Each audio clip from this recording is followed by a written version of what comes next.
esperar.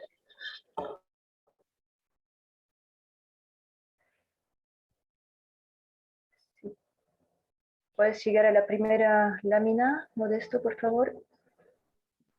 No, ahí está la... Ah, perdón.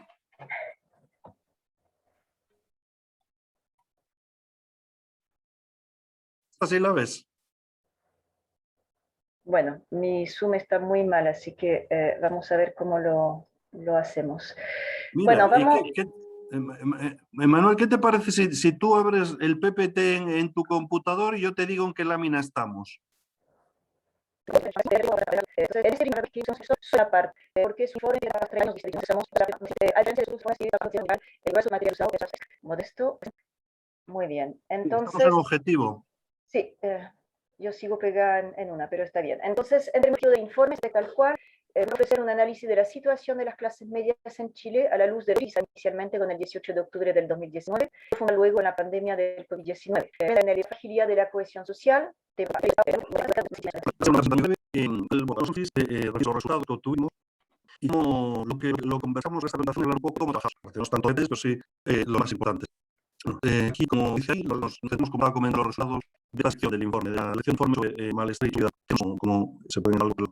Es lo que hacemos con esto de las políticas, más entonces es bastante largo. Entonces, sí, en realidad es una parte como no puede ser. Y otro modo, tomamos esta parte porque es donde hace, como decimos, un uso integral.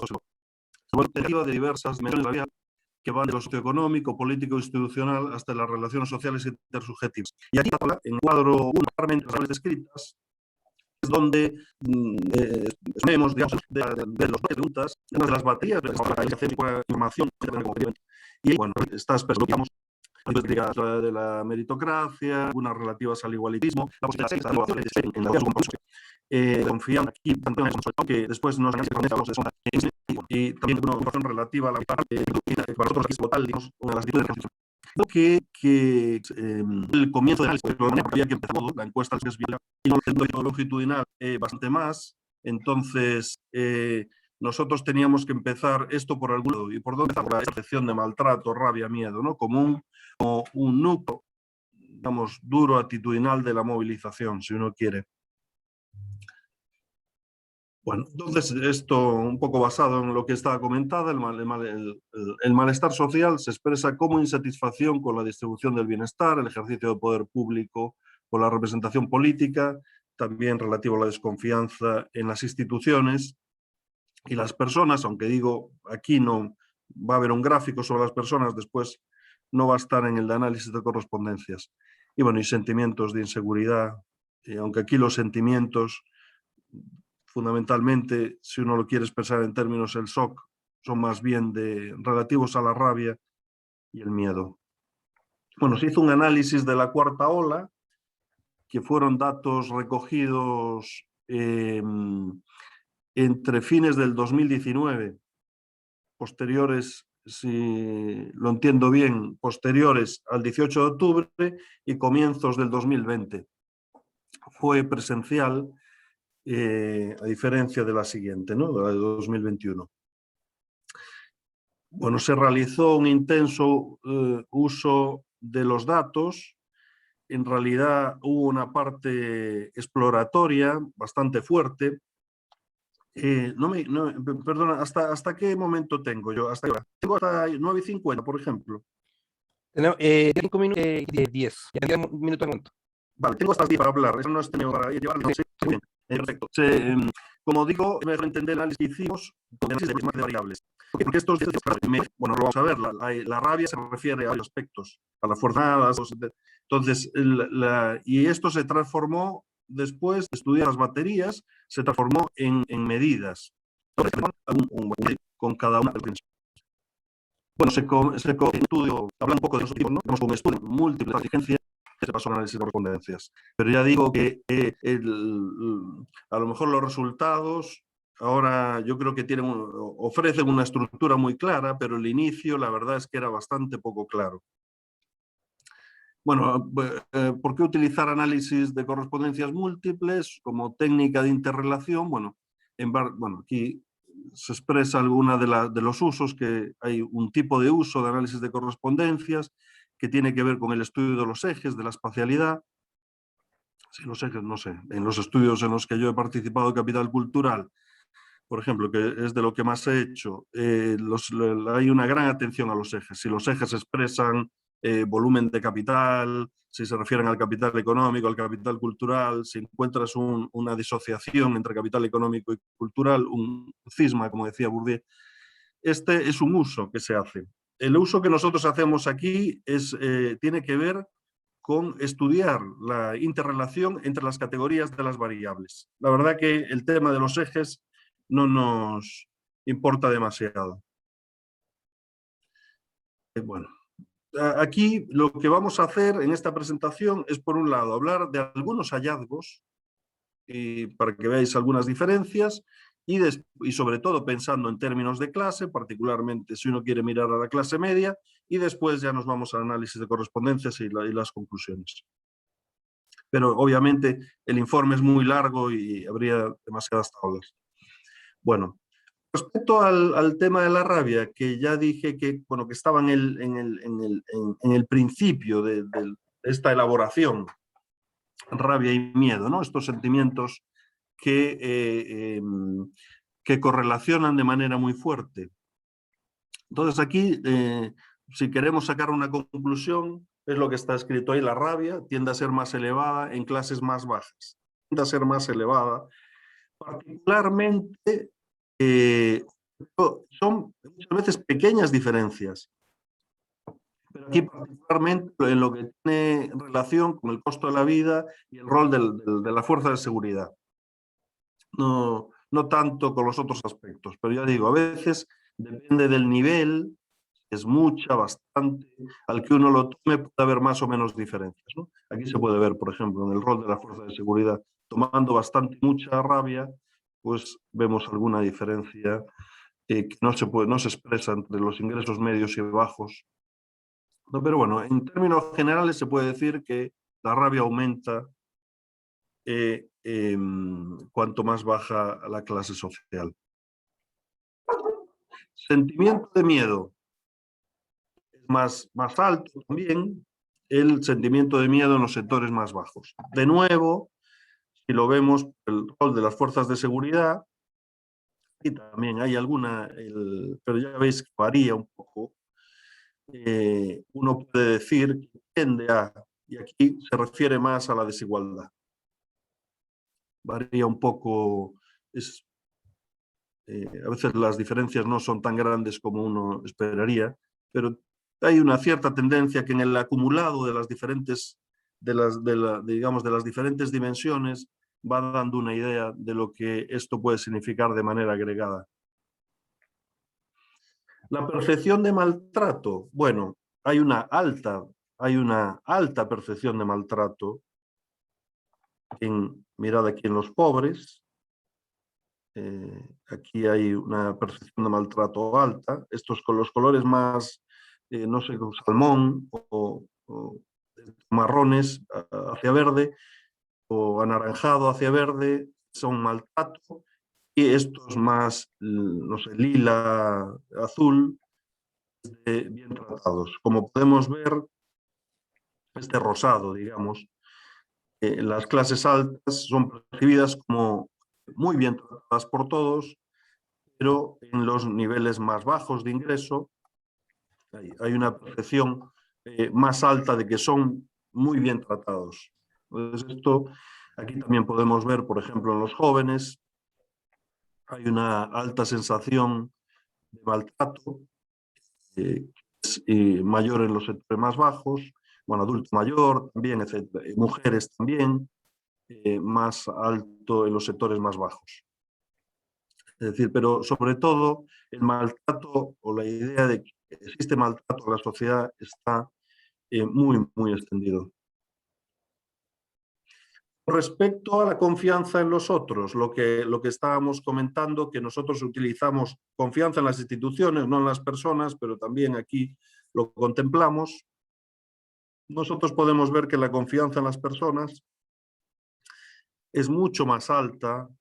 Si bien uno puede decir hay mucha desconfianza, la confianza en las personas es mucho más alta. Aquí estamos en el superior. Aquí lo podemos ver de una manera más, de forma longitudinal, que parece que cae en el 2019, pero bueno, esto sube, baja, aquí no tiene particular relevancia, pero es mucho más alto, como decía, en el más alto, y también entre aquellos con educación universitaria, y más baja tiende a ser en los grupos o en las personas con educación básica. La desconfianza en las instituciones, esta sí la utilizamos, es altísima, ya es conocida.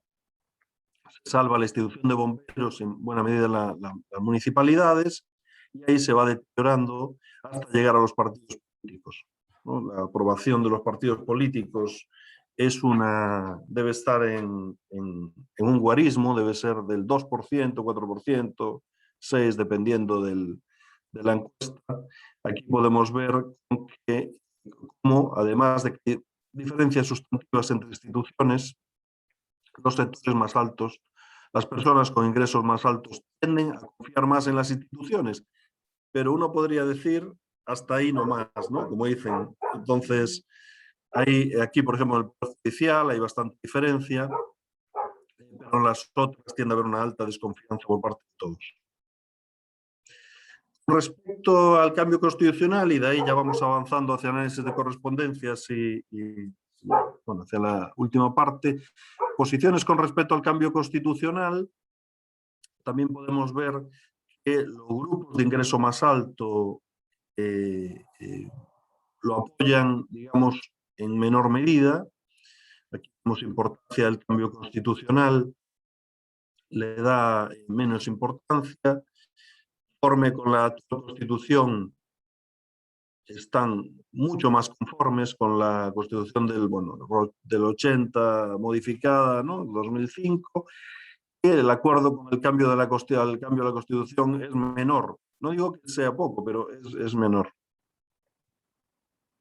Entonces, bueno, y la participación en el movimiento, que también lo utilizábamos, como comentamos, utilizamos particularmente el SOC, tiene mucha riqueza con respecto a la participación y simpatías hacia diferentes movimientos. Con respecto a de nuevo, al verlo por ingresos, como dice aquí, el grupo de personas de ingresos más altos tiene una importante participación, a pesar de lo que dijimos. Si lo vemos por grupo de ingreso, no es menor su participación en el movimiento. Evidentemente, desde un punto de vista agregado, es un porcentaje más pequeño, claro, pero al tomarlos por separado, estos grupos aquí podemos ver como la participación declarada de acuerdo o muy de acuerdo es bastante alta, es decir, probablemente muchos de ellos en algún momento participaron de algún modo, y la participación de la familia, la participación de amigos también, que están relativamente correlacionados. Entonces vemos que frente a lo que uno puede pensar, por la posición que tienen frente al cambio constitucional, hay una participación bastante importante también del grupo alto.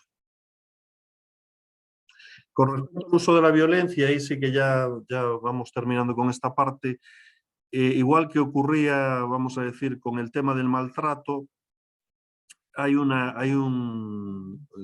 el sentido de que es bastante percibido de forma amplia, aquí hay un desacuerdo generalizado y transversal con el uso de la violencia en las movilizaciones. Entonces, bueno, a lo mejor se pueden hacer matices, pero la verdad es que hay un rechazo muy grande al uso de la violencia.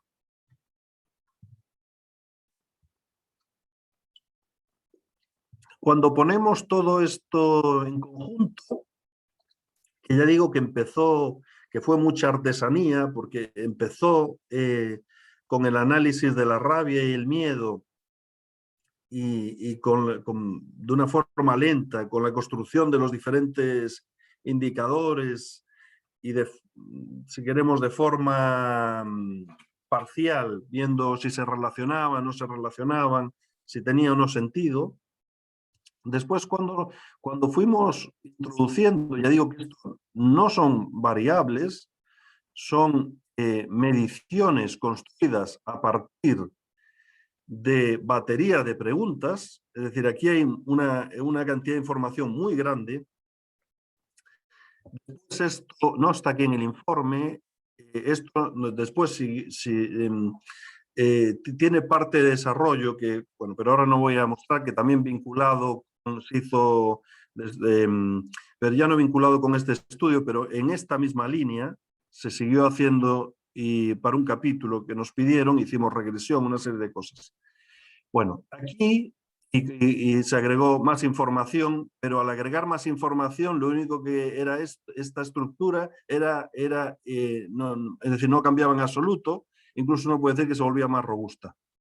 ¿Qué es lo que encontramos en los extremos? Bueno, aquellos que justifican el daño a bienes públicos y privados, digamos, también son los que más piensan que la élite es distante, que no está comprometida con lo que sucede, tiene bajos niveles de empatía, si uno quiere. Son los mismos que tienen un alto nivel de miedo por la desigualdad, por el rol de la fuerza de seguridad, esto que veíamos. Son aquellos que también están más a favor del cambio constitucional, son más igualitaristas de todo, piensan que la sociedad favorece a la élite, tienen un alto sentimiento, un alto sentimiento también, un sentimiento de rabia, una muy baja confianza institucional y una baja sensación de que la sociedad es meritocrática.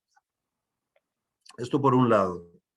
El otro lado de la moneda, digamos, son aquellos que ven el Estado, que el Estado está orientado a aquellos que lo necesitan, ¿no? Por eso dice como un Estado benefactor.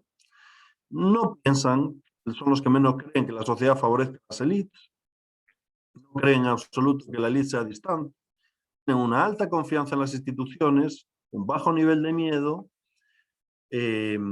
una alta percepción de privilegio, una baja sensación de rabia, un muy bajo apoyo al cambio constitucional, bajo igualitarismo, etc. Baja sensación de maltrato. Esta es un poco la estructura sobre esto.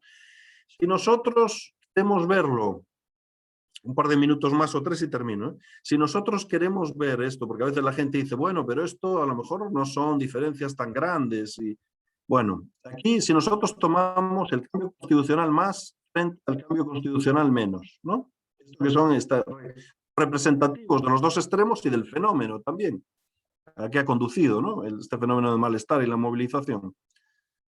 Bueno, aquellos que están a favor del cambio constitucional, un 38% valora positivamente este movimiento del 18 de octubre, frente a un 16% de aquellos que están en contra del cambio constitucional.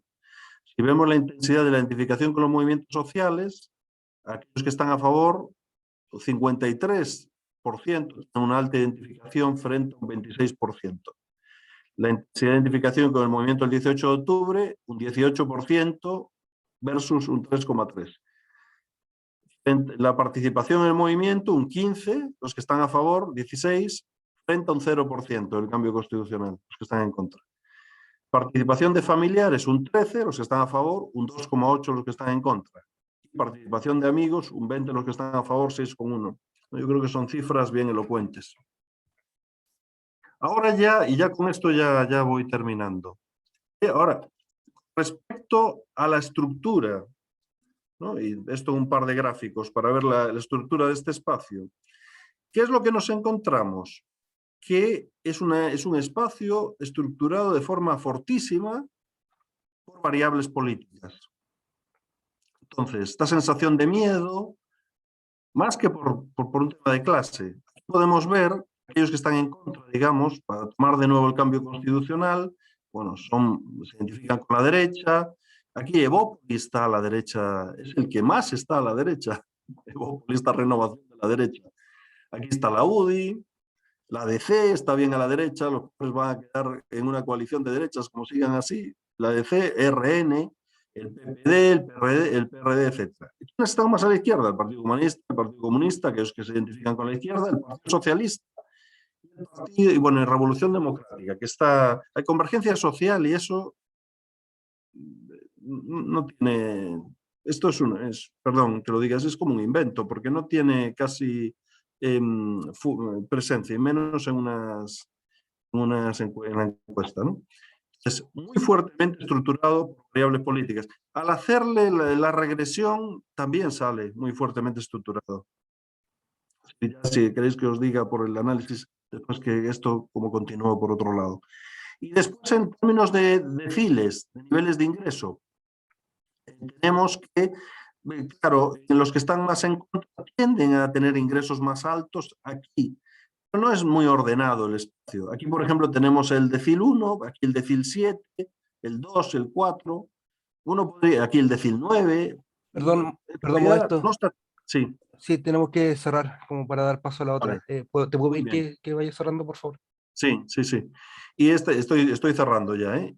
Con respecto a otras variables, podemos ver que estatus subjetivo, aquellos que tienen un estatus subjetivo más alto están más en contra, aquellos que tienen más edad están más en contra del cambio constitucional, bueno, como dos variables destacadas como conclusiones. Bueno, las clases medias se encuentran hoy divididas respecto a los cambios que está enfrentando el país y divididas en partes políticamente.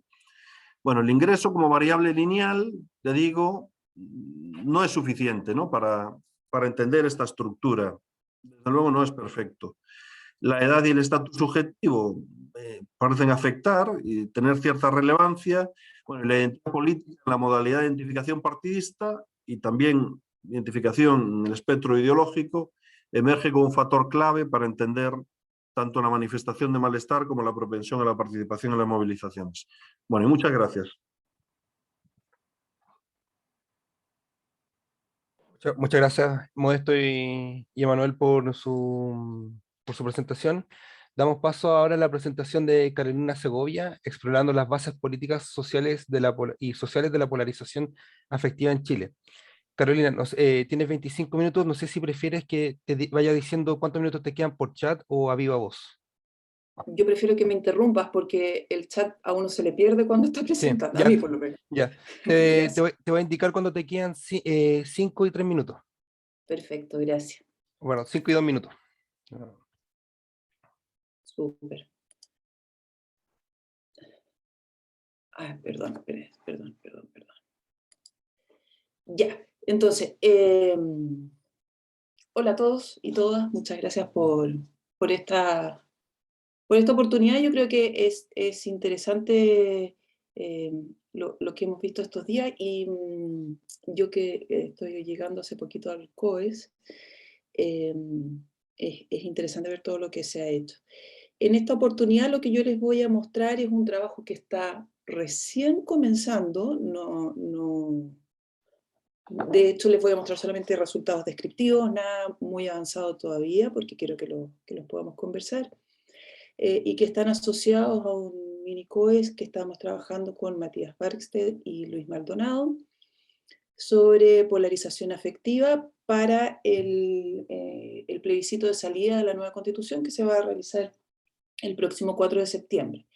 Ese proyecto mini-COES incluye la realización y el levantamiento de datos originales para medir polarización en este contexto específico.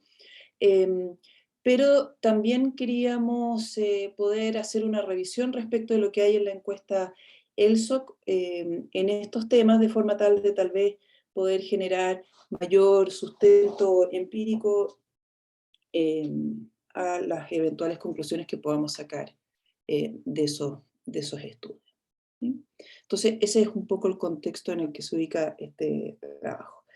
En Chile, como todos sabemos, ¿no es cierto?, hemos observado cambios importantes en la forma en que los ciudadanos se relacionan con la política. Hay una caída, esto hace ya varios años, ¿no es cierto?, hay una caída considerable de la identificación y del voto hacia los partidos políticos. Hay organización efectiva de grupos sociales que son capaces de movilizar al público en la arena política los movimientos sociales, pero también otro tipo de organizaciones que permiten que la gente se aglutine en torno a ciertos temas y actúe para avanzar en esos intereses. Pueden ser grupos más o menos chicos, ¿no es cierto?, más o menos en tamaño o en relevancia política, pero logran aglutinar. Y en tercer lugar, y me parece algo un poco más reciente, un alto nivel de animosidad, que vamos a llamar polarización afectiva, entre quienes se identifican con cada uno de esos grupos. ¿Sí? Entonces, las preguntas que están detrás de este proyecto Minicoes, en parte en lo que les voy a preguntar, o en lo que les voy a presentar, perdón, tiene que ver con cuáles son los grupos con los que se identifican los chilenos, cuál es el nivel de polarización afectiva que se puede observar y qué consecuencias puede tener esa polarización para las conductas y actitudes políticas. Esa última pregunta no la voy a tocar por el momento en esta presentación, pero es algo que está claramente anclado a el proyecto respecto de los niveles de polarización para el plebiscito en salida. Perdón, estoy un poco resfriada. Entonces, las bases teóricas de este trabajo tienen su origen en lo que se conoce como la teoría de las identidades sociales, desarrollada por Tagfeld y Tagfeld y Turner, y Tagfeld y su equipo amplio y variado, ¿no es cierto?, que se comienza a desarrollar hacia mediados de los 70 y comienzos de los 80, pero que ha tenido desarrollos importantes durante todos estos años. Y la teoría de la identidad social tiene algunos fundamentos básicos que son importantes para entender qué es lo que estamos haciendo. Primero, que aunque pueda sonar de perogrullo, ¿no es cierto?, es que los seres sociales o las personas tendemos a formar grupos, nos clasificamos, ¿no es cierto? Somos hombres o mujeres, somos viejos, somos jóvenes, etc. Y nos clasificamos no solamente a nosotros mismos, sino que también a otros, y separamos e identificamos, ¿no es cierto?, a quienes pertenecen a cada uno de estos grupos. Tagfeld agrega que este proceso de clasificación e identificación tiene que ver con la forma en que nosotros desarrollamos patrones de autoestima social, y por lo tanto está directamente asociado a nuestra identidad social, a quienes somos, a cómo nos definimos a nosotros mismos respecto de cómo somos. Ahora, las personas pueden ser categorizadas en muchos grupos, ¿no es cierto? Por ejemplo, uno podría decir, no sé, en mi caso, yo soy mujer, soy de tal grupo etario, ¿no es cierto? Estoy casada, tengo hijos, tengo doctorado, qué sé yo. Es decir, hay múltiples formas en las que uno se podría categorizar.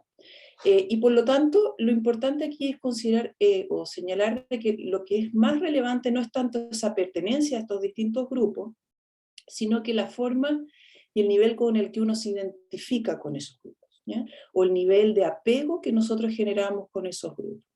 Es ese apego lo relevante, porque es la que nos puede llevar a la acción política, que es lo que me interesa a mí en forma más particular, pero también a formas de relaciones sociales en otros campos, ¿ya? Entonces, cuando desarrollamos estas nociones de apego y de identificaciones más fuertes con algunos de los grupos a los cuales pertenecemos, ¿no es cierto?, es que es ese proceso el que nos interesa, ¿ya? En ese proceso lo que hacemos es que desarrollamos emociones y evaluaciones positivas para nuestro in-group, para el grupo al que pertenecemos, y emociones y evaluaciones negativas para el grupo al que no pertenecemos. Esto es muy parecido a lo que presentaron en el primer paper respecto de las diferencias de percepciones en prestigio en los barrios, que me llamó la atención. Cuando la pertenencia a estos grupos es importante para nosotros, o destacada, ¿no es cierto?, la identidad o la definición de nuestra identidad personal estará basada en esta idea de conflicto o de diferencias percibidas entre el in-group al que pertenecemos y el auto, ¿ya? Y mientras más importante es esa identificación, mayor la probabilidad que de que las relaciones entonces se estructuren, o las relaciones sociales se estructuren, el debate en torno a estos diversos temas.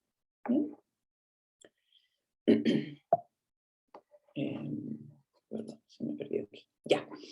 Entonces, este trabajo se basa o está enfocado fundamentalmente en la idea de polarización afectiva, que surge, uno de los conceptos que surgen a partir de la teoría de la identificación social, o de la identidad social.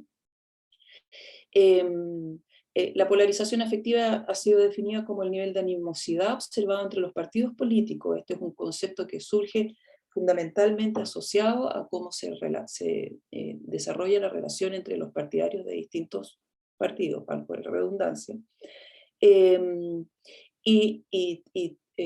Surge también con fuerza en un primer momento, ¿no es cierto?, en Estados Unidos, como respuesta a las diferencias observadas en las relaciones entre partidarios del Partido Demócrata y el Partido Republicano. Fundamentalmente lo que hace este análisis de la polarización afectiva es centrar la atención en las diferencias que existen entre quienes se identifican con cada uno de los partidos, ¿no es cierto?, respecto de las emociones y evaluaciones afectivas sobre los partidarios del otro partido.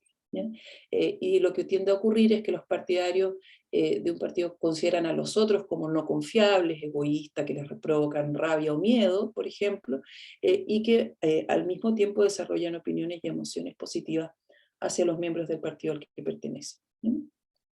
Sin embargo, y aquí hay algo importante que se ha desarrollado también en la literatura, es que la polarización afectiva en estricto rigor no es algo que sea exclusivo de la identificación con partidos políticos, sino que también puede darse respecto de la identificación con otros grupos sociales. Porque simplemente es una forma de conceptualizar, si ustedes quieren, cómo nos vemos a nosotros mismos y a los otros, en tanto miembros o parte importante de determinados grupos. Ahora, para que se observe polarización afectiva entre los grupos, la investigación ha mostrado que se requieren tres elementos que son importantes. Primero, que las personas se identifiquen con un grupo, y que sean capaces de distinguirse de otros grupos, ¿ya? Es decir, que desarrollen estos procesos de relación o de membresía psicológica con alguno de estos grupos, que compartan sus propósitos, ideas y otras características. En segundo lugar, es importante que la discusión política social permita que esos grupos entren en conflicto, ¿ya? Es decir, nosotros nos podemos sentir identificados con ciertos grupos, pero en la medida en que esos intereses o esos grupos no entren en conflicto con otros a nivel social, en conflicto no me refiero necesariamente a una, es decir, donde haya discusión en torno a los intereses tanto del in-group como del out-group respecto a determinados temas, ¿no es cierto? Es más posible que se observen estos procesos de polarización afectiva. Y bueno, obviamente, ¿no es cierto?, que las personas tengan una valoración positiva del grupo al que pertenece y negativa de los grupos a los que no pertenecen. Es importante también señalar que los grupos con los cuales nos podemos identificar pueden ser grupos que son algo así como entregados a nosotros, donde nosotros no tenemos opciones de elección, aunque ahí hay un tema que uno puede discutir en términos extensos, pero que no es el caso aquí. Pero, por ejemplo, nuestro sexo, el género con el que nos identificamos, la generación a la que pertenecemos, por ejemplo, etc., son cosas sobre las cuales nosotros habitualmente no elegimos. Por eso digo, aquí hay algunas matices que se pueden hacer, pero de todas maneras. Mientras que hay otros grupos con los que nosotros tenemos que tomar una decisión respecto de participar y identificarnos, que es el clásico caso de los partidos políticos, ¿cierto? Es decir, no hay nada fijo respecto de los partidos con los cuales nos identificamos, sino que más bien es una opción que nosotros como personas vamos tomando en distintos momentos en los que nos enfrentamos. Eso lo voy a retomar. ¿Cuáles son los antecedentes para el caso chileno? Que les voy a mostrar, son dos cosas muy breves. Primero, estos datos ustedes los conocen, ¿no es cierto?, con la encuesta, con datos de la encuesta del CEP. Los niveles de identificación partidaria en Chile han caído en forma dramática desde comienzos de los 90 hasta, estos son datos hasta el 2021. El porcentaje de personas que se identifican con algún partido político.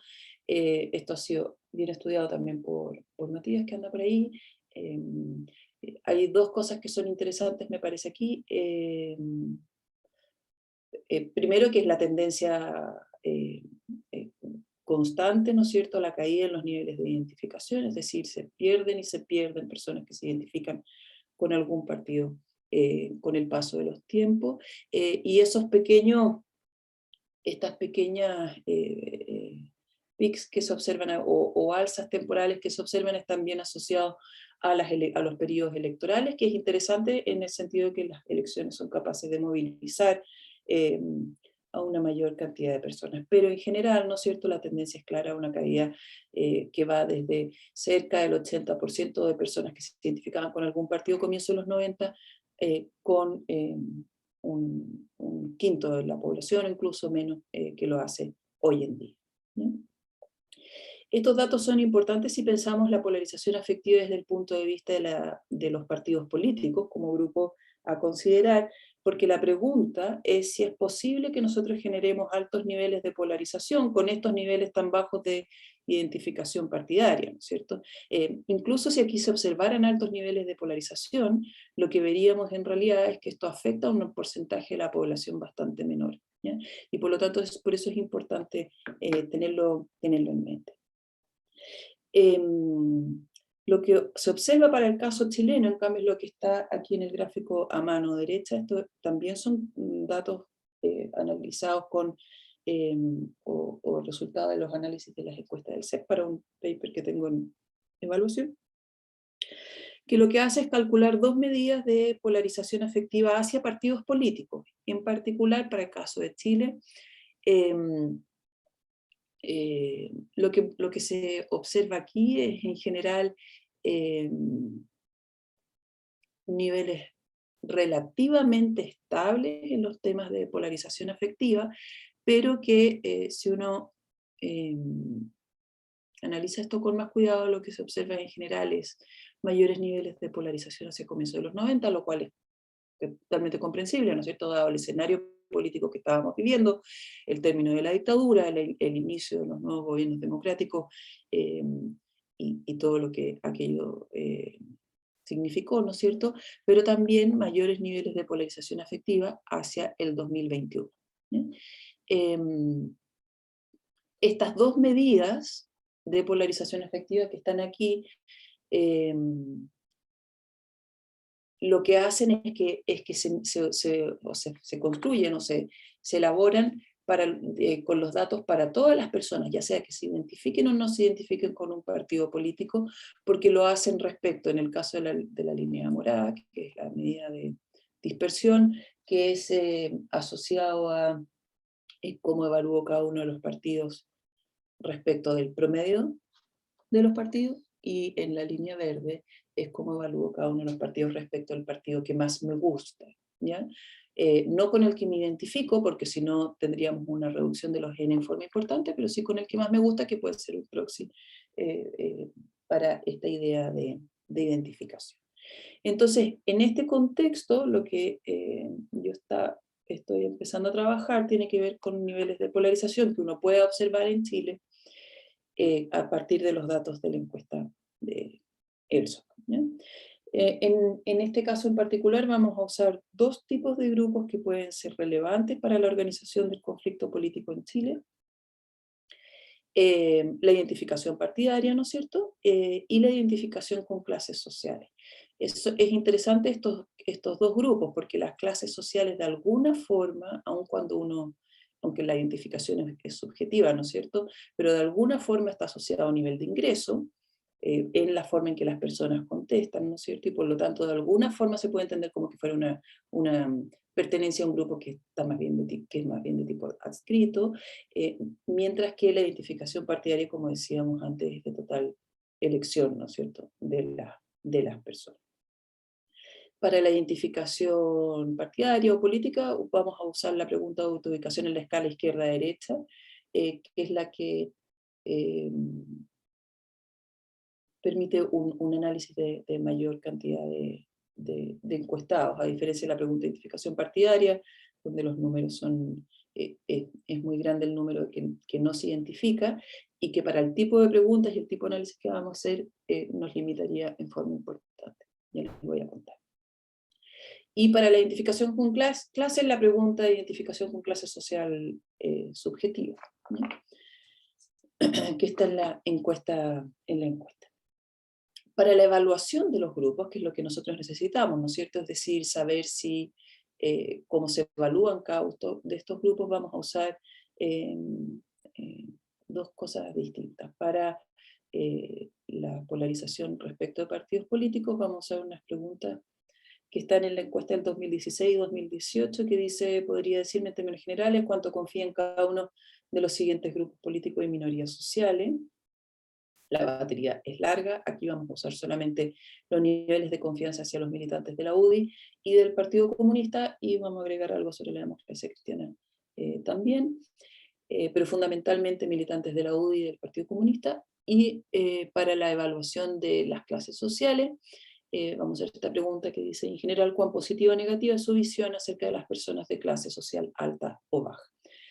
Estos dos conjuntos de preguntas que nos permiten evaluar a los grupos, fíjense que lo que hacen es que distinguen entre los polos, ¿no es cierto? Sabemos que en la identificación partidaria hay mucho entre medio de la UDI y el Partido Comunista, sabemos también que hay bastante diferencia entre clase alta y clase baja, y que las personas se van a identificar. Entonces, esto es una limitación del trabajo en el sentido de que no logramos medir polarización para el espectro completo de las identificaciones posibles, sino que solamente para algunos de sus subgrupos, pero que son aquellos que están en los extremos en cada uno de los casos. Entonces, resultados, y les comenté que estos son datos descriptivos que creo que agradecería que me ayudaran a pensar sobre eso. Entonces, lo que se observa en el gráfico a mano izquierda, para datos de la encuesta 2016, 2018, 19 y 21, son las evaluaciones respecto de las clases sociales. ¿Bien? En azul está la identificación la evaluación de las personas respecto de su propia clase, ¿ya? Es decir, del in-group. Es decir, para las personas que se identifican con la clase alta o la clase media alta, en la línea azul representa la evaluación de la clase alta. Para las personas que se identifican con la clase baja o media baja, así lo categoricé, la línea azul representa la evaluación que se tiene de la clase baja, ¿ya? Y en la línea color rojo o algo así, es lo mismo, ¿no es cierto? Las evaluaciones hacia la clase alta y la clase baja, pero cuando uno se encuentra en la vereda del frente, ¿cierto? Es decir, entendiendo las clases como otro. Carolina, ¿quedan 5 Sí. minutos? Genial. La línea verde es la distancia, ¿ya? Que sería en este caso la medida de polarización. Lo interesante aquí es que hay poca diferencia en la evaluación del in-group y del out-group respecto de los grupos, ¿ya? En general los niveles de evaluación son relativamente altos, tanto para la clase alta como para la clase baja, y los niveles de polarización, que son estos que aparecen aquí en línea verde, son bastante estables, ¿no es cierto?, con una leve caída el 2020. En el caso de los partidos políticos tenemos solamente dos mediciones, 2016 y 2018, con lo cual podemos sacar bien poquitas conclusiones respecto de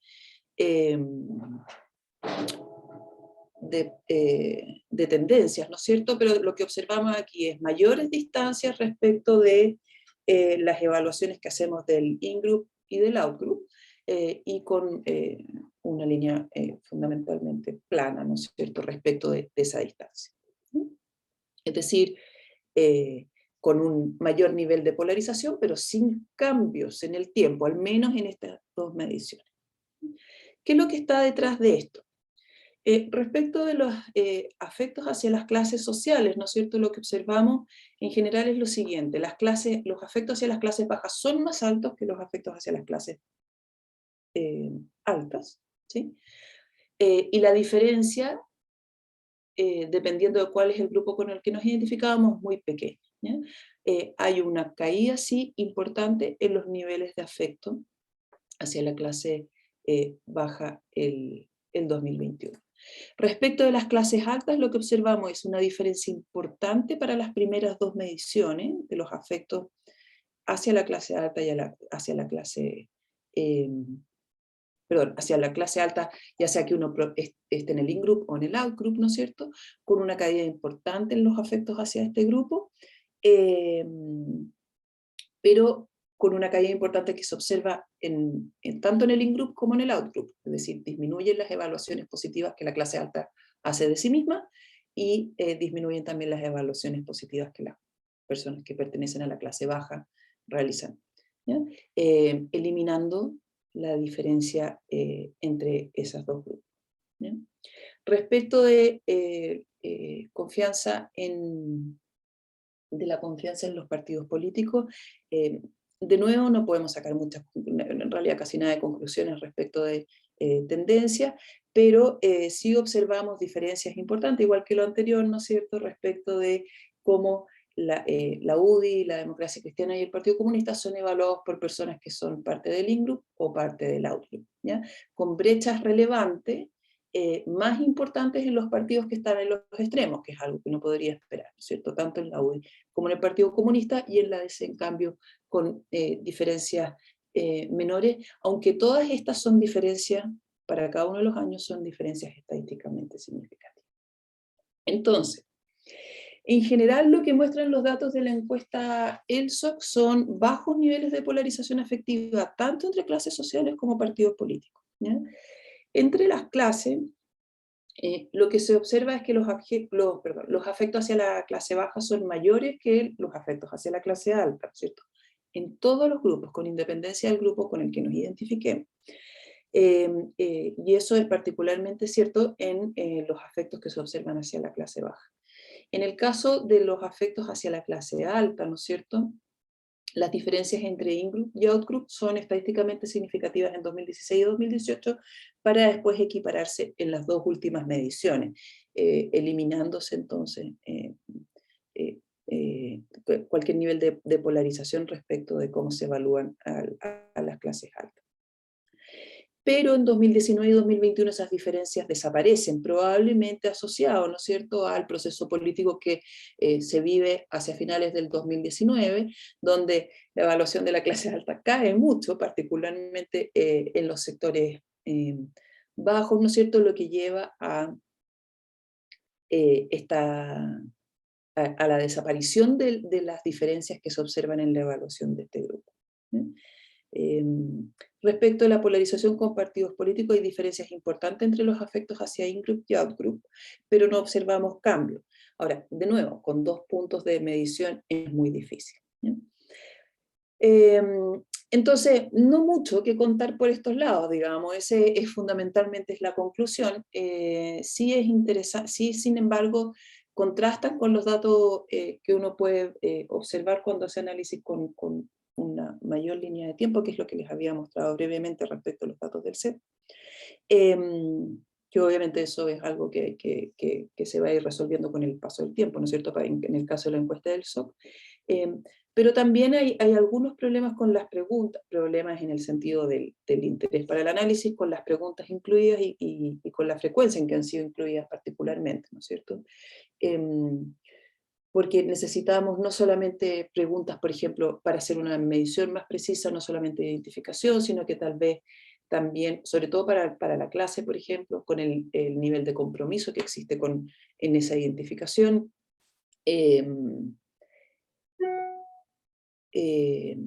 pero también además fundamentalmente con la frecuencia en que estas preguntas son incluidas. En el caso de polarización política, más propiamente tal, respecto de partidos políticos, ahí sí que falta harto, creo yo, en términos de cómo podemos medir, que no hay preguntas específicas a los afectos hacia todos los partidos, o al menos los partidos más relevantes del sistema político chileno, de forma tal de que nos permita evaluar el panorama general y también incluir la dimensión temporal, ¿ya? Entonces, hasta aquí lo dejo. Como les dije, muy preliminar todo esto, y todos los comentarios son bienvenidos. Muchas gracias. Muchas gracias, Carolina. Vamos al paso a la presentación de Vicente. No sé si estás por ahí, Vicente. Sí, estoy acá, estoy con la cámara que no funciona, así que me disculpan por aparecer así, por no aparecer, por aparecer solo con la voz.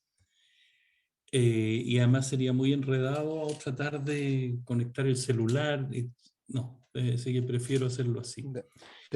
Voy a compartir inmediatamente la pantalla. Vicente, tienes 25 minutos. ¿Prefieres que te interrumpa a los 5 Sí, a viva voz? interrumpe. Ya, vale. Todo lo que quieras. Porque uno siempre dice que se va a demorar menos, pero no. Ya, esto forma parte también de, ya lo mencionó Emanuel, de los informes que estamos preparando con CEPAL. En este caso, la solicitud de CEPAL era hacer algo sobre estratificación social. Nosotros le dimos una vuelta a eso y decidimos más bien irnos en el contexto, por preguntarnos cómo los procesos que marcan la realidad chilena hoy, o desde el 2019, están vinculados con problemas de desigualdad y de estratificación social. Entonces, ese es el foco que le dimos al informe y buscamos fundamentalmente, privilegiando las percepciones de las personas que responden a la encuesta, meternos en los temas que son pertinentes para un nuevo pacto social. En particular, lo que nos preguntamos y lo que mostramos es cuán convergentes son las orientaciones distributivas que acompañan las demandas que realizan distintos grupos y personas en este momento en la sociedad chilena. Entonces, vamos a partir con, voy a ir mostrando gráficos exploratorios. Lo primero dije que tenía que ver con las percepciones. Entonces acá tenemos una primera sección en la cual ha estado trabajando Modesto con María Luisa, que tiene que ver con malestar. Hay un primer, y acá los resultados que obtiene, que se obtienen en esta sección son bien convergentes con los del informe del PNUD del 2012, en el sentido que una cosa es el malestar personal y otra cosa es el malestar público. Entonces, efectivamente, los niveles de malestar son más bien bajos en los niveles personales y locales. O sea, acá, si bien hay lo que tiene que ver con áreas verdes, seguridad y limpieza son relativamente grandes, el resto de los niveles de malestar en el barrio no son tan grandes y no discrepan tanto entre una medición y otra, como para que uno pudiera decir que hubo efectos ahí de paso del tiempo. En cambio, la insatisfacción con la democracia, ustedes pueden ver ahí cómo lo que domina durante todo el tiempo es el poco y nada confianza en la democracia. Entonces ahí se encuentra algo que ya se conoce, que es una separación entre malestar vivido de manera en lo personal y el más privado, íntimo, y el malestar con la sociedad, que son dos niveles distintos. Otro tema que es clave, que ya lo mencionó Modesto, es el tema del maltrato. Esto ha sido relevado en estudios cualitativos. El SOC tiene una medición de maltrato. Bueno, no es de maltrato, es de trato irrespetuoso. En realidad, en 4 ámbitos, que es en los servicios de salud, en el trabajo por los carabineros y por la clase alta. Y es impresionante la gran cantidad de gente. Bueno, aquí está ya por clase social, después explico cómo armamos esas clases sociales. Cómo el maltrato está presente en todos lados. El maltrato frecuente, que son las figuras llenas, y el maltrato ocasional, que son las figuras en las cuales se marca solamente el perímetro. Entonces, definitivamente es mucho. O sea, es una realidad presente que los respondentes la perciben y es parte de su experiencia en la vida diaria. Otra cuestión interesante de destacar es lo que llamamos acá estatus degradado. Aquí esta es una medida bien exigente de estatus degradado. Esta es gente que tiene educación terciaria, pero que sus ingresos son iguales o están bajo la mediana de los ingresos en la muestra ELSOC. Entonces ustedes, si se fijan ahí, hay un grupo que destaca en esta degradación del estatus, que es lo que se llama la clase de rutina no manual. Que esto es básicamente, está aquí toda la gente que trabaja en el comercio, la gente que trabaja en puestos como recepcionistas, empleados de baja calificación. Y entonces es ahí donde se concentra fundamentalmente la gran cantidad de gente que tiene educación o que ha logrado educación, pero que sus ingresos están muy por debajo de lo que, de lo que pudieran esperar de acuerdo a la educación que tienen. Para cerrar el tema de la subjetividad, lo que estaba hablando recién Carolina, esto de la... Bueno, hay 2 medidas de estatus subjetivo en el SOC. Una es esta, que es la de 5 categorías, y la otra es una escala de 1 a 10 o de 0 a 10.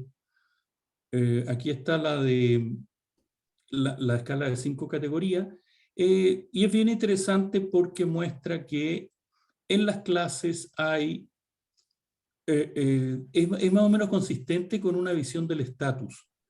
O sea, uno puede ver que la clase media, que es el gris que está un poquito más claro, el que está en la mitad, que es la clase media, es relevante solo en las clases de gestión, y después empiezan a predominar los más oscuros, que son clase baja y clase media baja.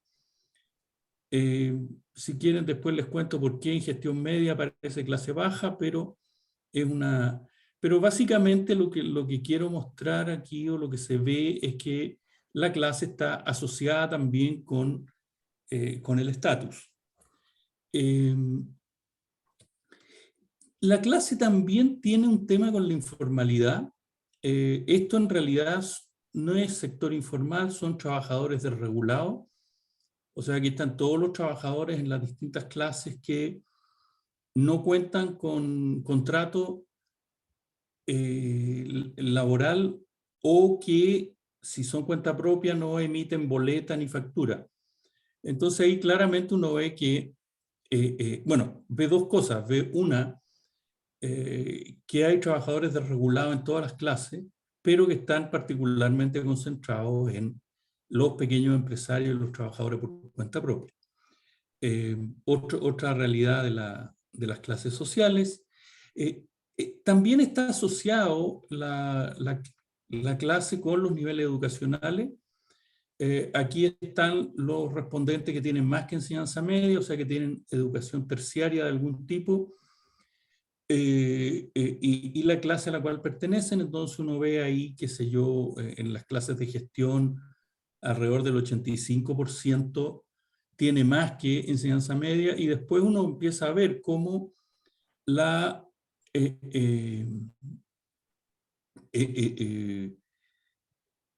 va disminuyendo ese porcentaje, pero así todo, se encuentra en todas las clases mucha gente con más que enseñanza media que está ocupando distintas posiciones sociales, pero lo más distintivo acá es la relevancia que tiene en la gestión alta.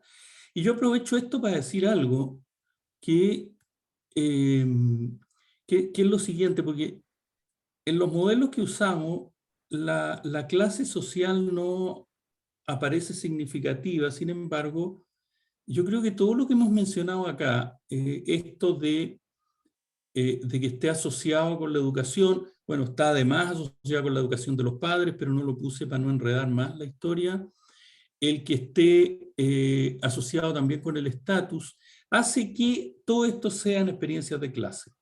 O sea, yo creo que tendríamos que pensar por qué la educación debiera llevar a preferencias, digamos, a situaciones distintas, cuando en realidad lo que está ocurriendo es que es el sistema educacional el cual lo está haciendo bastante bien al segregar las clases trabajadoras de las clases de gestión. Porque vamos a ver después dónde, bueno, lo vamos a ver después. Las percepciones, las desigualdades de ingresos son demasiado grandes. Aquí hay dos cosas que destacar, que son las clases de gestión, las que más, perdón, aquí está el porcentaje que está totalmente de acuerdo con la información. Esta es una escala que tiene 5, la escala de respuesta tiene 5 grados, y acá está solamente el más alto, el que dice totalmente de acuerdo. El 2018 era bastante alto, y es interesante que el 2021 bajó sustancialmente. Esto es panel, o sea, son los mismos respondentes, y por lo tanto es un efecto muy claro de que algo ocurrió ahí. Eso es lo segundo, y lo primero era, efectivamente, hay más percepción de desigualdad en las clases de gestión que en las clases más de trabajadores asalariados y cuenta propia. Esto está súper bien documentado en distintos lados. Ya.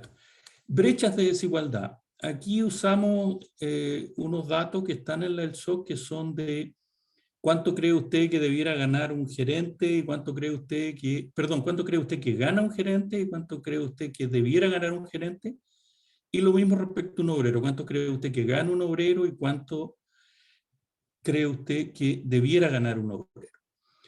Entonces, uno ve acá, aquí usamos las medianas por cuestiones de los datos que vamos a explicar, o podemos explicar si es que hay dudas, pero básicamente la mediana de la estimación de los ingresos de un gerente es de 10 millones, y la gente esperaría, o sea, dice que debiera ganar, o lo que prefiere que gane, son 4 millones, o sea que esperan que disminuyan sus ingresos en un 60%. Y respecto a los obreros, estiman que un obrero gana 300.000 y debiera ganar 500.000. En términos de la razón entre uno y otro ingreso, a partir de los datos estimados de ingreso, la percepción de desigualdad es que el ingreso del gerente es 33 veces mayor que el ingreso del obrero, y lo que preferirían es que fuera 8 veces mayor que el ingreso de los obreros. O sea, esto es una expectativa de reducción de brecha a costa de los ingresos altos que puede ser bastante costosa para la política pública. En esto, bueno, está pésimo el gráfico, pero lo que quiero decir es lo siguiente. Esta es es el gráfico del medio, el relevante, y que dice que cada persona debiera asegurarse su futura pensión. Esto es entonces una preferencia por un sistema de retiro basado en en el ahorro individual. Y lo interesante acá es que está bastante repartido e incluso un poco polarizado, porque los que están al medio son pocos. Entonces hay gente que está a favor y gente que está en contra. Y muy poca gente que está indecisa respecto de cómo debiera ser el futuro de las pensiones. Y esto lo hemos usado como una indicación de preferencia distributiva. Y esto es para echarle más pelo a la sopa, porque la gente que... O sea, es muy difícil tomar una línea de acción que deje contento a todo el mundo respecto a las pensiones, por ejemplo. Esto es legitimidad del Estado, me lo voy a saltar para ir más rápido. En las atribuciones de éxito, que es cuando se le pregunta a la persona cuáles son los factores que usted cree que influyen más en que las personas tengan éxito, bueno, la educación, pese a todo, sigue en el primer lugar y creciendo.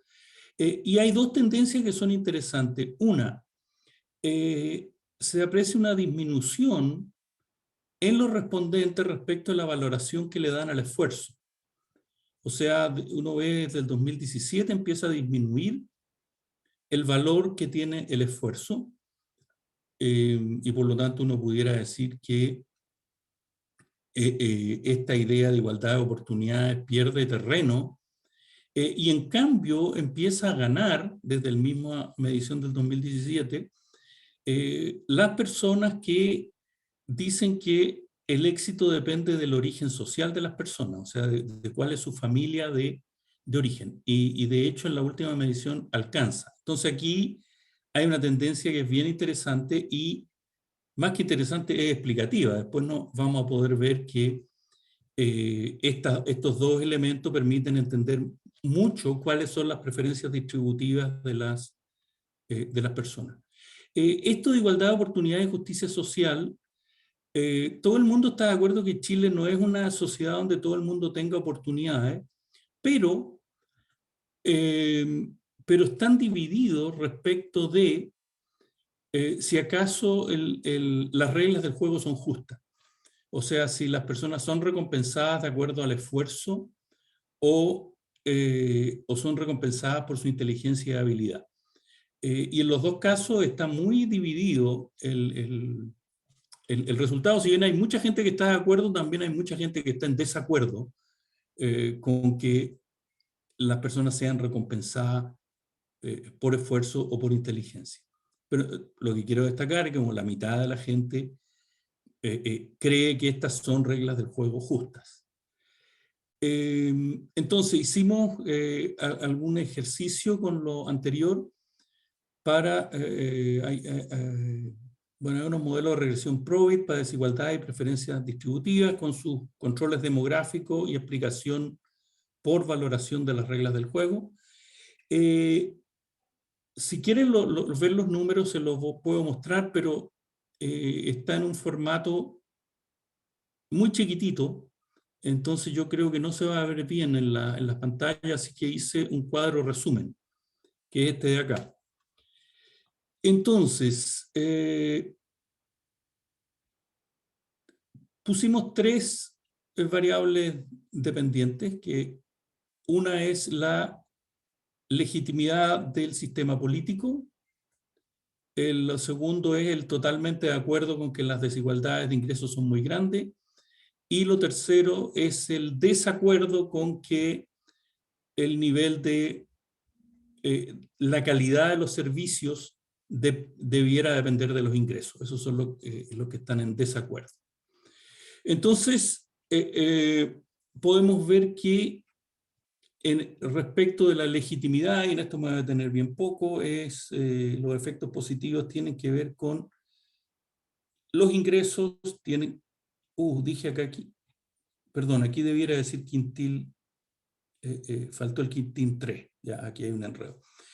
Bueno, pero son los quintiles del 2 al 5, pero son los del 3 al 5 los relevantes.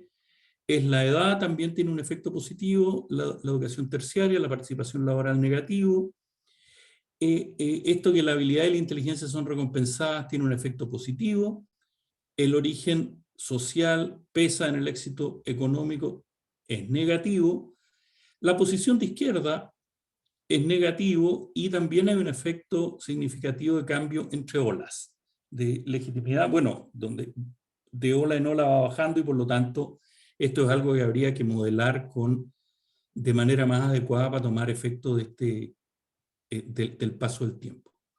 Respecto de la percepción de desigualdad, los ingresos no influyen en la percepción de desigualdad, pero sí la condición de mujer, sí la condición de la educación terciaria, que tiene un efecto positivo, la percepción de movilidad social, vale decir la gente que se ha movilizado socialmente hacia arriba de manera ascendente, percibe que las desigualdades son grandes. Puedo elaborar sobre eso, de explicar por qué creo que ocurre esa percepción. También los que esperan que los hijos se movilicen encuentran que las desigualdades son grandes. Y acá esto es bien interesante, aquellos que creen que las reglas del juego son justas, vale decir que se recompensan la habilidad y la inteligencia, se mueven del total acuerdo al menor acuerdo respecto de si las desigualdades son demasiado o son suficientes. Y en cambio el origen social y la posición de izquierda tienen un efecto positivo. Respecto a preferencia distributiva, es más o menos, o sea, aquí sí influye un poco los ingresos más altos, la educación también positivamente, la participación laboral negativamente, y acá que la habilidad e inteligencia son recompensadas, es positivo, y hay efectos negativos del valor que se le da a la familia, a la posición de izquierda y entre olas. 5 minutos, Vicente. Entonces, quiero cerrar diciendo un par de cosas respecto de mérito y oportunidad. No tanto usando los datos de la ELSOC, pero sí a partir de esos datos. Creo que es un error interpretar la valoración que hacen las personas de el esfuerzo o de las reglas del juego o del valor que tiene el mérito en una clave liberal, porque en los discursos hay una mezcla del presente, que es discriminación, y el futuro, que es el premio al esfuerzo, y que en realidad en la clave liberal es puro futuro, no hay presente. Entonces, los discursos de las personas, bueno, y las respuestas que dan son respuestas que no mostré, porque donde se les pregunta si se debiera privilegiar igualdad de oportunidades, y el 85% dice sí, por supuesto. Y cuando se les pregunta si se debe privilegiar igualdad de posiciones, el 85% también responde que está de acuerdo.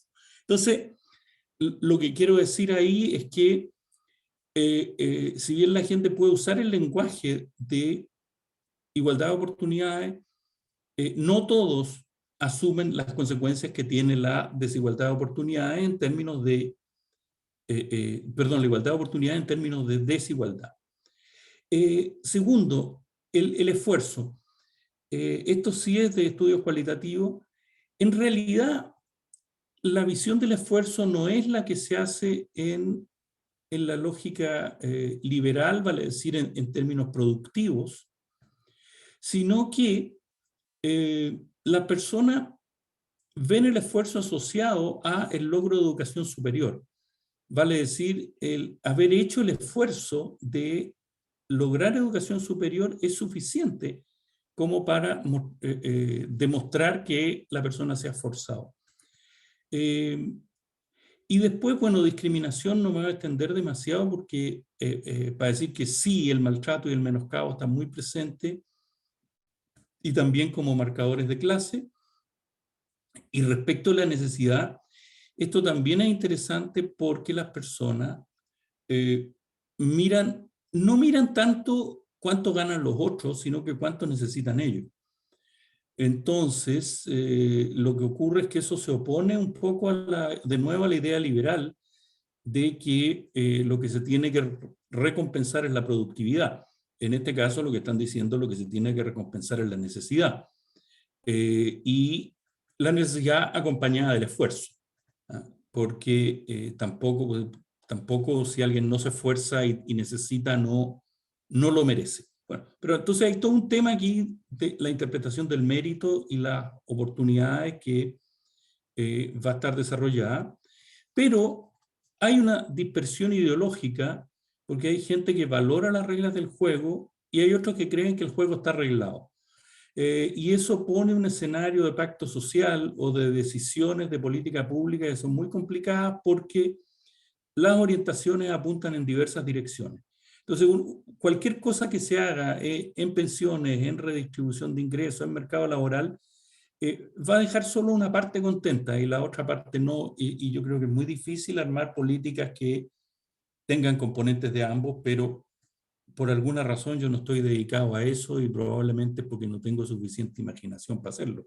Ya, hasta ahí quedo. Gracias.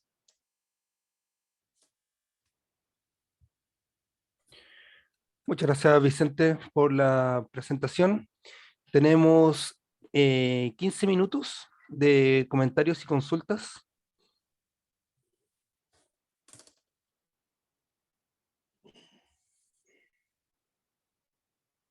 Matías. Déjenme bajar la mano.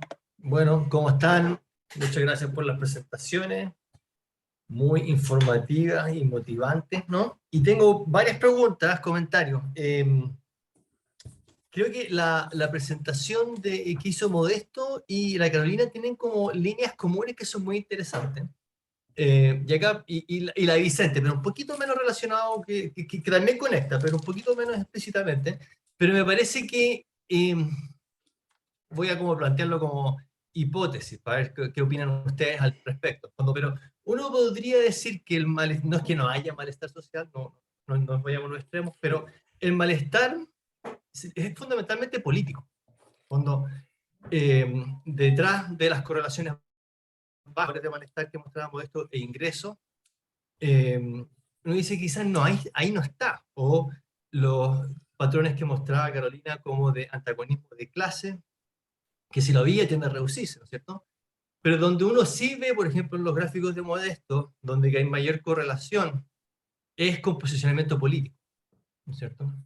Entonces, y a partir de ahí, quizás, o por ejemplo, los patrones de participación en protestas, también una manifestación como un indicador claro de frustración, no sé si malestar social, pero frustración social, ¿no es cierto?, que motiva la acción política. Lo que uno puede ver también ahí, en el fondo, creo que también en la presentación de Modesto, en el fondo, las mayores correlaciones ahí van con también actitudes políticas más que con, o sea, por lo menos las correlaciones con ingreso económico, educacional, iban en dirección opuesta a una lectura como tradicional, derecha-izquierda, clase trabajadores versus capital, ¿no? Entonces, la hipótesis sería en el fondo que hoy día en Chile, más que haber malestar social, hay malestar político. No en el sentido de que el malestar solamente está abocado a las instituciones políticas, sino que la motivación que subyace el malestar, la expresión de frustración social, de rechazo hacia la institucionalidad, mala leche con las élites, mala desconfianza generalizada hacia el otro social, hacia las instituciones, son presuposiciones, predisposiciones políticas que tienen las personas. Ese es un punto que me parece que se podría hacer una lectura. Y en línea con lo que plantea Carolina, y quizás pensando más en la encuesta que tenemos que hacer, yo estoy pensando, en el fondo, los partidos políticos como parte de este malestar, llamémoslo político temporalmente, ¿no es cierto?, en el fondo también se expresa en forma muy nítida hacia la identificación partidaria. Y por ahí entonces quizás pensar polarización ideológica en otras claves, ¿no? Y se me ocurre que apruebo o rechazo en el plebiscito que viene en camino, ¿no es cierto?, va a ser quizás una suerte como de, quizás podría eventualmente consolidarse, dependiendo de la narrativa política que continúe el tiempo, como un sí y no del 88, ¿no?, que generaba, como decía Tironista, fisuras generativas, ¿no?, un clivaje propiamente político y no un clivaje social.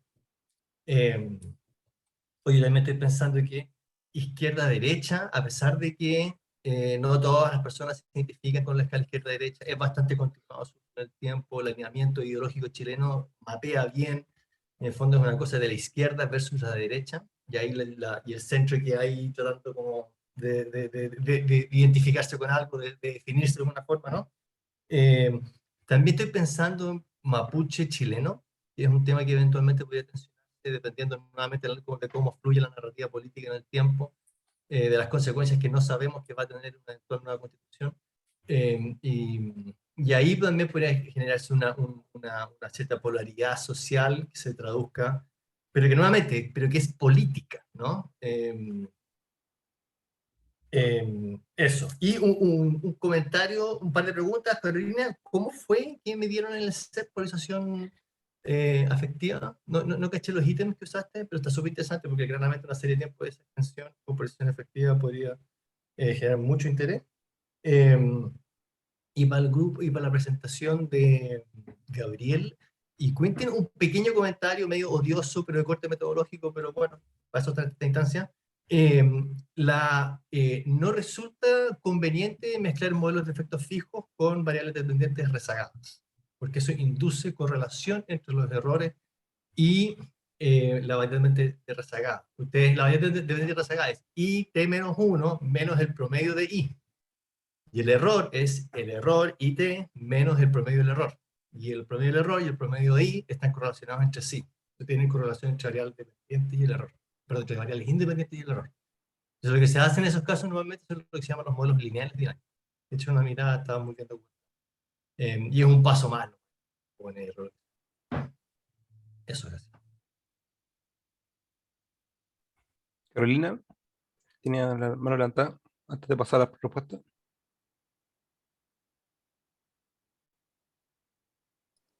Siempre se me olvida el micrófono. No, yo quería hacer un comentario a la presentación de Vicente. Tal vez hago ese primero y juntamos todas las preguntas, ¿o no? Ya. Es que lo encontré interesante y simplemente que me acordé en algún trabajo en el que estuve yo, pero hace muchos millones de años atrás, con los datos del ISSP del International Social Survey Program, que el año 2009 incluyeron las preguntas sobre un módulo sobre desigualdad social, y estaban todas estas preguntas que son clásicas, ¿no es cierto?, que están también en la encuesta del SOC, y parte de las atribuciones del éxito. Tú decías que el esfuerzo personal no puede atribuirse a esta idea neoliberal, y yo estoy de acuerdo con eso, y quiero simplemente decir que es interesante cuando uno hace la comparación con otros países, porque yo me acuerdo, entonces, el ejercicio que nosotros hicimos ese año, el 2009, son datos antiguos naturalmente, es que en los países con menores niveles de desigualdad económica, medidos por Gini o qué sé yo, la atribución a el éxito personal estaba más bien dado por estas características de esfuerzo personal, pero mucho menos, a diferencia del caso chileno, que es lo mismo que mostraste tú, respecto de temas como la educación. Entonces ahí yo creo que hay una interpretación interesante que se puede hacer respecto del valor que tienen las variables estructurales versus la acción individual. Porque las variables estructurales son importantes en países con altos niveles de desigualdad y donde presumiblemente también esas estructuras no apoyan la disminución de la desigualdad, es decir, los problemas en los sistemas educativos, etc. En cambio, en países donde eso está dado, digamos, y niveles educacionales son parejos y de relativa buena calidad para todos, el nivel de esfuerzo sube más. Pero es difícil decir de que la importancia del esfuerzo sea en esta clave neoliberal, digamos, o liberal, en países que tienen fuertes sistemas de estado de bienestar, como en los países nórdicos, etc. Entonces creo que ahí tal vez la comparación internacional puede dar un elemento más para poder avanzar en ese argumento.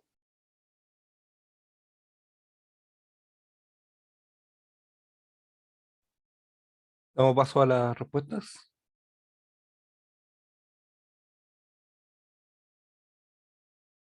¿Comentarios? Sí, yo puedo solamente, bueno, es un punto y coma lo que dijo Matías, estoy de acuerdo. no sé si es más bien manifestar mi acuerdo que en este tipo de análisis efectivamente lo que se muestra es un malestar político. En este trabajo que estaba, ahora que este trabajo que estaba presentando Vicente para la CEPAL, también diferenciamos parte de lo que presentó Vicente de este, vamos a decir, malestar de la vida cotidiana. La gente en general tiende a estar bastante satisfecha. Es una cosa que yo creo que nos resultó bien sorprendente, como la gente tiende a estar bastante satisfecha con muchos aspectos de su vida cotidiana, de su vida en el barrio, etcétera, pero muy insatisfecha con el funcionamiento de la democracia, cuestiones de este tipo. Entonces, efectivamente, yo creo que el malestar es político. Ahora bien, en los análisis que yo presenté, desde luego, esto se pone de forma muy evidente sobre la mesa.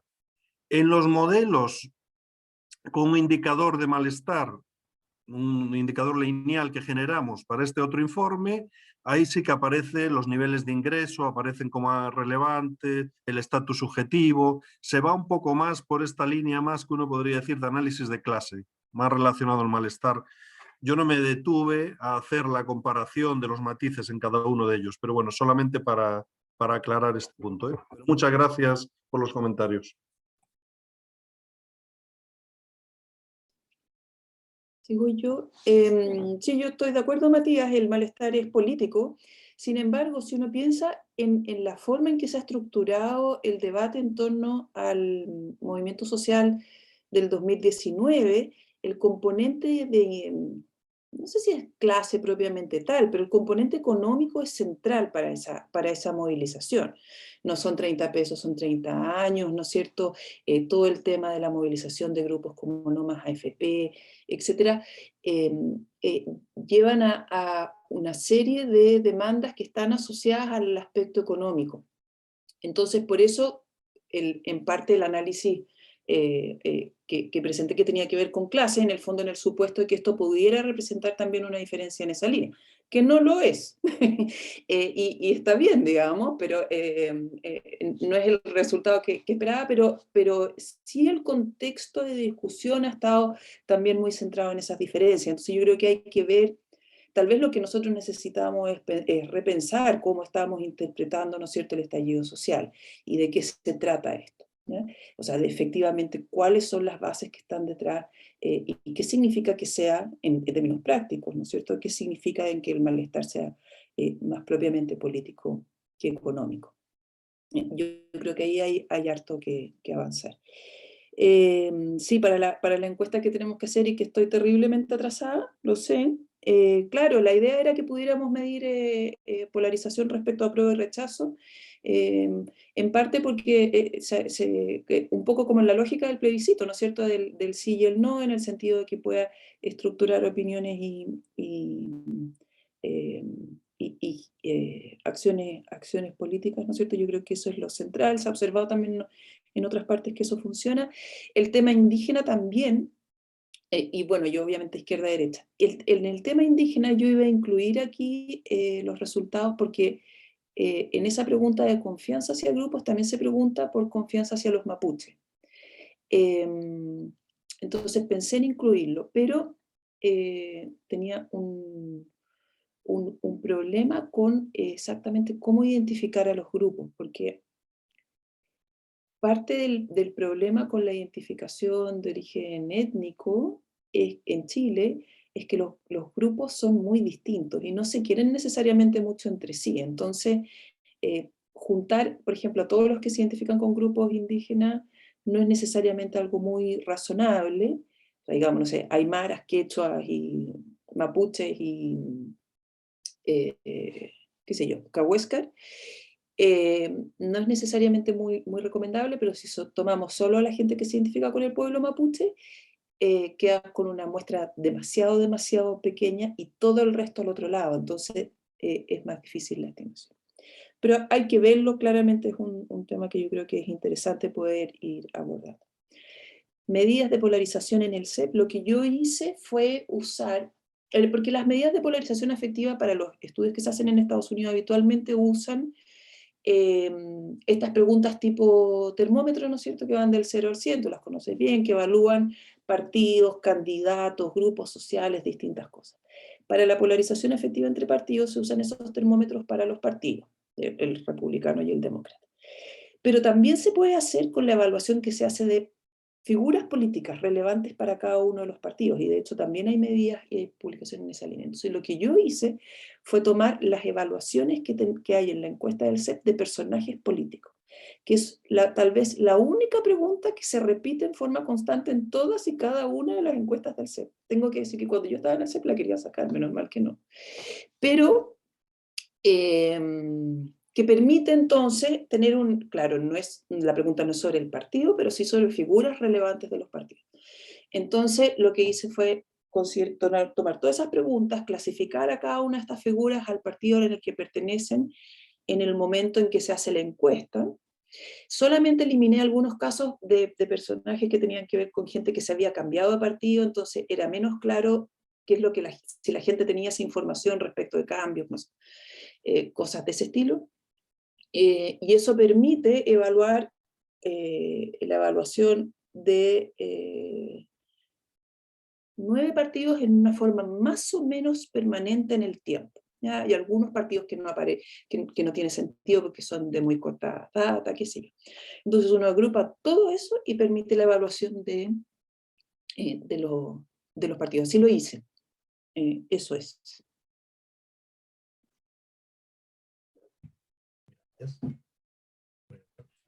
Modesto, tiene la mano levantada. Bueno, yo muy rápidamente, yo también coincido con Carolina que, claro, la identificación con los mapuche, esto muy rápido, solo pensando en las encuestas, mapuche versus chileno, con los mapuches es un porcentaje relativamente pequeño. Yo cuando intenté hacer algún análisis era muy poquito. Lo que sí me parece, pensando, como decía Matías, en términos políticos, podría ser los que simpatizan con el movimiento mapuche o algo por el estilo, no sé, construirlo de otra manera. A lo mejor se puede conseguir un N un poco más grande. Pero bueno, esto, vosotros sois expertos, esto es una cuestión que habría que conversar en grupo. Pero yo tenía 2 preguntas. Una sobre a Carolina, sobre lo que cae la evaluación. Lo que le entendí es que cae la evaluación de la clase alta. Y bueno, por supuesto requiere un nivel interpretativo, pero pienso si podría estar implicado, no sé, no digo que tú lo estés sugiriendo, una crisis como de hegemonía o de modo del orden social, pensando en la legitimidad que venían teniendo estas clases, ¿no? Y si en eso podría estar implicado un orden más igualitario, ¿no? También pensando en lo que comentaba Vicente y esto, ¿qué podrá significar? Si es que lo entendí bien, ya digo, la evaluación de esta clase alta. Y a lo mejor me perdí un poco, no estoy seguro con Kentán y Gabriel, yo no sé si, y a lo mejor no es aquí lo más relevante, pero si ha habido cambios en el estigma de barrio y en el tema del apego. No sé si los modelos van hacia ahí, pero como tenéis el longitudinal, quizás el longitudinal no está tan bien especificado, pero independientemente de eso, no sé si estáis hablando de que hay cambios, pensando en que la movilización pudo haber traído algún tipo de incremento, más baja del estigma de barrios que eran estigmatizados y por tanto un apego más alto. No sé. Bueno, muchas gracias.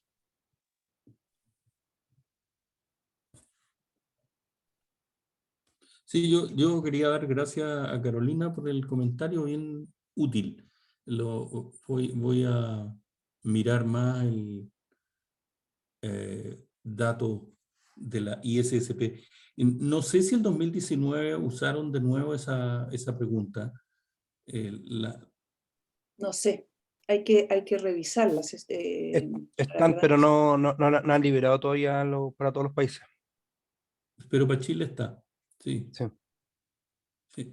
Bueno, eso, no, el tema del malestar, yo creo que todavía hay que darle un par de vueltas al componente clasista de eso. Yo efectivamente partí con una idea de analizar ese malestar en términos de clivajes y realmente no hay mucho por ahí. O sea, finalmente lo más firme es la explicación política. Pero hay dos matices que quería hacer ahí respecto a lo que decía Matías. A ver, primero, el malestar yo lo veo más como en términos de justicia social, más que en términos de descontento con el sistema político. O sea, a ver, yo suscribiría la tesis de Atria que lo que pasa con el sistema político que es incapaz de procesar las demandas sociales. Pero entonces lo que hay es un descontento que tiene como fuente el que quien toma las decisiones de distribución de recursos no lo hace con un criterio de justicia que sea pertinente para los ciudadanos. Eso yo diría que es un primer matiz que le pondría. El segundo matiz tiene que ver con el tema de la identificación ideológica o el posicionamiento ideológico, que puede ser resultado también al revés. O sea, no es que la gente primero tenga una posición ideológica y después, a partir de eso, evalúa la desigualdad o está por un sistema de reparto en pensiones, etc. Uno de los datos interesantes de la del SOC es cómo cayó la cantidad de gente que no se identificaba con la política. O sea, la cantidad de gente que o se declaraba independiente o decía que le daba lo mismo, que no tenía ninguna posición. Cayó, subió la gente de centro, pero uno debiera decir que lo que uno está viendo ahí es un proceso de politización. O sea que es alguien que no tiene una posición y pasa a tomar una. Más bien al revés de lo que está describiendo, de lo que está describiendo Matías.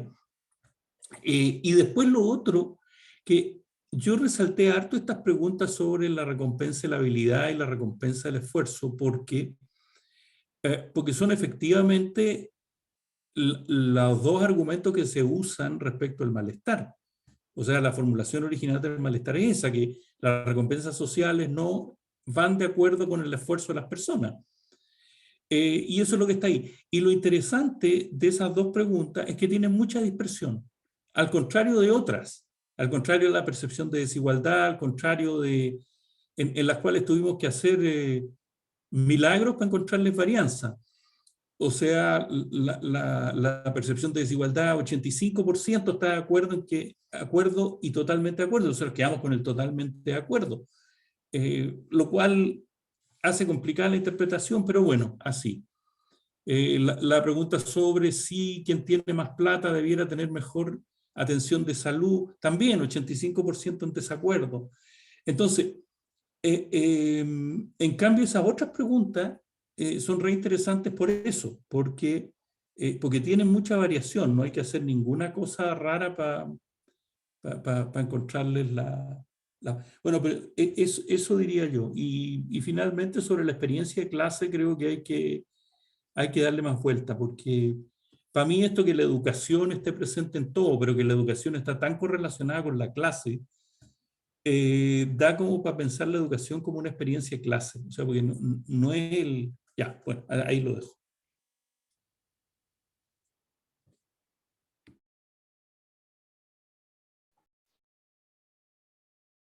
¿Algún comentario final?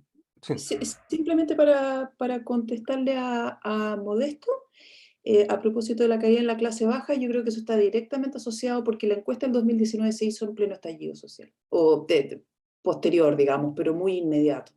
Y ahí claramente el tema de la élite era fuerte, digamos. Entonces, yo creo que tiene mucho que ver con eso, porque la caída en la clase baja cae no solamente entre los sectores que se identifican con la clase baja, sino que también dentro de los propias gente, que son poquitos naturalmente, que se identifican con los sectores más altos. Entonces yo creo que hay un tema contextual relevante, y para saber si eso es algo tal vez más estructural o lo que sea, yo creo que hay que esperar un poco más de tiempo para tener más datos y poder ver, porque en el fondo las dos últimas mediciones son en periodo extraordinario, es decir, después del estallido y después con post-pandemia, digamos, o en pandemia en realidad, de transformar esto en una cosa un poco menos clara para mi gusto, pero que es algo que hay que mirar. Muchas gracias. Ya, estimado, vamos a ir cerrando esta sesión. Todavía si tienen ganas de más, está ocurriendo ahora la mesa de salud y trabajo, que está haciendo ahora en paralelo, donde, claro, donde se están presentando investigaciones sobre bueno, roles de género y oferta laboral masculina, determinantes sociales de la salud y inseguridad económica y síntomas depresivos. Eso, muchísimas gracias por sus presentaciones. Chao. Ojalá haya sido una buena instancia para ustedes, para sus investigaciones, y estamos en contacto. Buen fin de- Muchas chao. gracias. Chao, gracias.